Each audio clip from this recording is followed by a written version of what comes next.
To everyone, welcome back to another video. तो आज हमने क्लास 8 के चैप्टर नंबर 1 का सोल्यूशन टॉपिक जो पढ़ने सोल्यूशन इन्वायरमेंट प्रॉब्लम्स के बारे में, यानी इन्वायरमेंट के माहौल में जो भी मसाइल वगैरह पेश आते हैं उनके सोल्यूशन के बारे में हम पढ़ेंगे, उन्हें कैसे हल किया जा सकता है। फर्स्ट हम लोग ये पढ़ेंगे जितने जो अर्थ है वो एक ओनली प्लेनेट नहीं है बल्कि एक सोलर सिस्टम भी है जो लाइफ को एग्जिस्ट करता है, जहाँ लोग ज़िंदगियाँ रह रही हैं यानी लोग रहते हैं। प्ल्यूटेंट्स सभी हार्मफुल होते हैं जो इंसानी ज़िंदगी के लिए बहुत ही नुकसानदेह है, जैसे कि पोल्यूशन, आलूदगी। अगर हम इसे इन्वायरमेंट के माहौल को अच्छा रखना और सेहतमंद बनाना चाहते हैं तो हमें कुछ सोल्यूशंस के प्रॉब्लम्स के सोल्यूशन ढूंढने होंगे।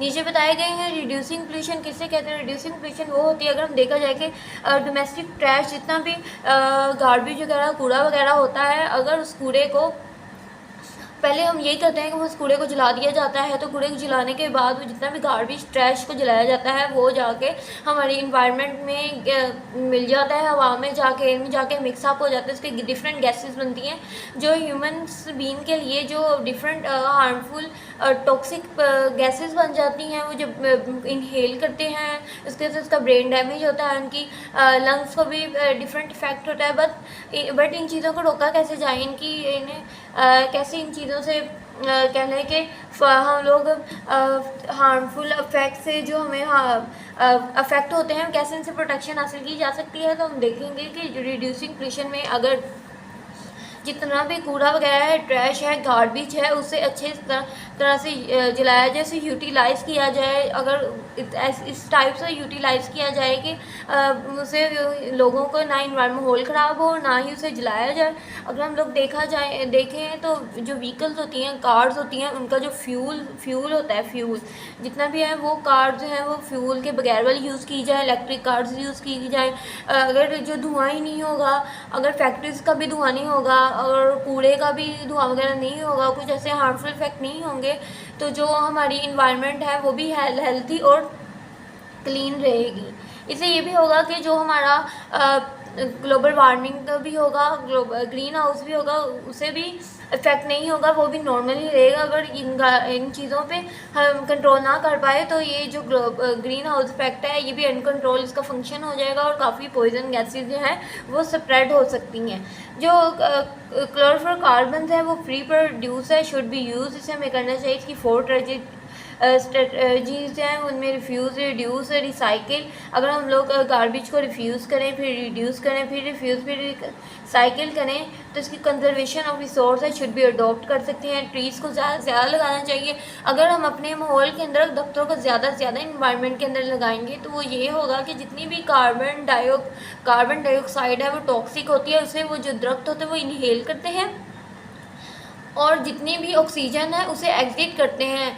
एग्जिट करने से ये होता है कि जो ऑक्सीजन है वो ह्यूमंस इनहेल करते हैं, इंसान जो ऑक्सीजन को वो इनहेल करते हैं, और जितनी भी टॉक्सिक जो इंसान बाहर रिलीज़ करते हैं कार्बन डाइऑक्साइड को, उसे वो दरख्त जो है वो इनहेल कर लेते हैं। इस तरह ये साइक्लिंग, ये जो प्रोसेस है वो चलता है। जितने हमें दरख्त लगाएंगे उतना ही हमें फ़ायदा होगा, हमारा माहौल भी अच्छा रहेगा, हम लोग बीमार भी नहीं होंगे, और इसी तरह हमारे जो इन्वायरमेंट की फ़िज़ा भी है, वो एयर भी है, वो फ्रेश रहेगी। अगर हम इन चीज़ों पर कंट्रोल कर सकें तो काफ़ी हद तक जो पोल्यूशन है वो कंट्रोल हो सकती है, रिड्यूस हो सकती है। अगर हम रिप्लांटेशन, ये है रिप्लांटेशन को नहीं ये बताया कि मोर ट्री, अगर हम लोग ज़्यादा से ज़्यादा दरख्त लगाएं, जो हमारे प्लांट्स हैं वो अब्जॉर्ब करें। अगर ज़्यादा दरख्त लगाएंगे तो जितनी भी आलूदगी होगी वो जो दरख्त हैं उसे अब्जॉर्ब कर लेंगे, जज़ब कर लेंगे, और मेन टेम्परेचर जो इन्वायरमेंट के माहौल है उसे बरकरार रखेंगे, अच्छा बनाएंगे। अगर जो ट्रीज़ हम ना लगाएं तो ये हो सकता है कि जितने भी बर्ड हैं, बहुत सारे एनिमल्स हैं, वो भी मर सकते हैं, उनकी भी कमी हो सकती है। लेकिन अगर हम लोग ट्री लगाएंगे तो ज़्यादा माहौल अच्छा होगा, टेम्परेचर लेवल भी अच्छा रहेगा, जितने भी बर्ड्स होंगे, एनिमल्स होंगे वो भी रहेंगे। ट्रीज़ पर फ्रूट्स भी आएंगे, क्योंकि ट्रीज़ जो एक ज़रिया है उस पर फल लगते हैं, फूल लगते हैं, तो ये चीज़ें भी उस पर लगेंगी, वो ज़िंदगी की एक अहम क्वालिटी को इन्हेंस करते हैं जो ट्रीज़ हैं। और ज़्यादा पौधे लगाने से जो हर कोई खुशगवार, यानी माहौल भी खुशगवार रहता है और जो पोल्यूशन भी है वो भी कंट्रोल है। सेकंड जो है वो है, थर्ड जो इसका है, प्रोटेक्शन ऑफ इंडेंजर स्पीशीज। अगर ह्यूमन एक्टिविटी इंसान अपनी सरगर्मियों के लिए जितने भी स्पीशीज़ हैं उन्हें इंडेंजर स्पीशीज़ में प्रीवियस लेक्चर में बताया था वो होते हैं जिनके ख़त्म होने का खतरा हो, यानी जिनकी जो कह लें पॉपुलेशन या आबादी ख़त्म होने का खतरा हो, उन्हें इंडेंजर स्पीशीज़ कहते हैं। And protection of endangered species का मतलब ये है कि जितने भी लिविंग ऑर्गेनिजम्स एनिमल्स रह रहे हैं हमें इन्हें अपने फ़ायदे के लिए, जैसे मार्कोर हो गया, डॉल्फिन हो गई, स्नो लेपर्ड हो गया, लेपर्ड मीन्स के इन्हें हम अपने फ़ायदे के लिए, जिनसे इनकी जो कह लें कि खाल होती है वो बड़ी ही बहुत ही अच्छी होती है, और यानी एडवांटेज उससे लोग ये लेते हैं, फ़ायदा ये लेते हैं कि उसकी चीज़ों से, उसकी खाल से काफ़ी चीज़ें बनती हैं, ब्लैंकेट बनते हैं, बैग्स बनते हैं और जैकेट्स वगैरह काफ़ी चीज़ें बनती हैं, और आगे भी उसका काफ़ी यानी इस्तेमाल वो करते हैं। उसे इस्तेमाल के लिए, अपने फ़ायदे के लिए उन्हें मार तो देते हैं, लेकिन उनकी ये ज़्यादा भी इतने मारखोर वगैरह और स्नो लेपर्ड ये इतने रह भी नहीं गए, क्योंकि इनका शिकार बहुत हद तक किया जा रहा है।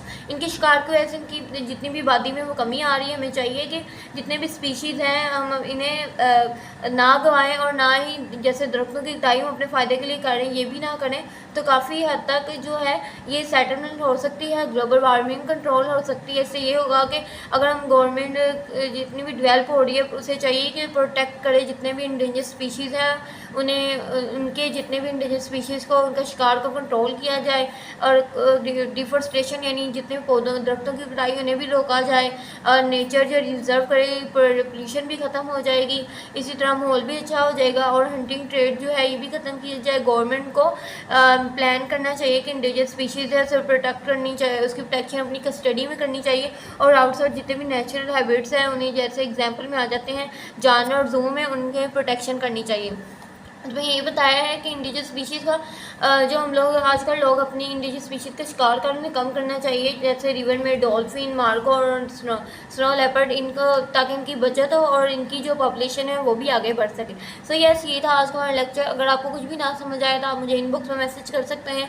मेरी वीडियो को लाइक करें, शेयर करें, और मेरे चैनल यूट्यूब को सब्सक्राइब करें। अगर आप जितने लोग वीडियोज़ देखते इतने आप लाइक तो नहीं करते, प्लीज़ आप लाइक कर दिया करें, क्योंकि वीडियो बनानी होती है और फिर अपलोड करने इतना टाइम लगता है। तो अगर आप लोग मेरी वीडियो पे ज़्यादा लाइक करेंगे तो ही मैं फिर आगे वीडियोस बनाया करूँगी। Keep supporting, keep loving, lots of love and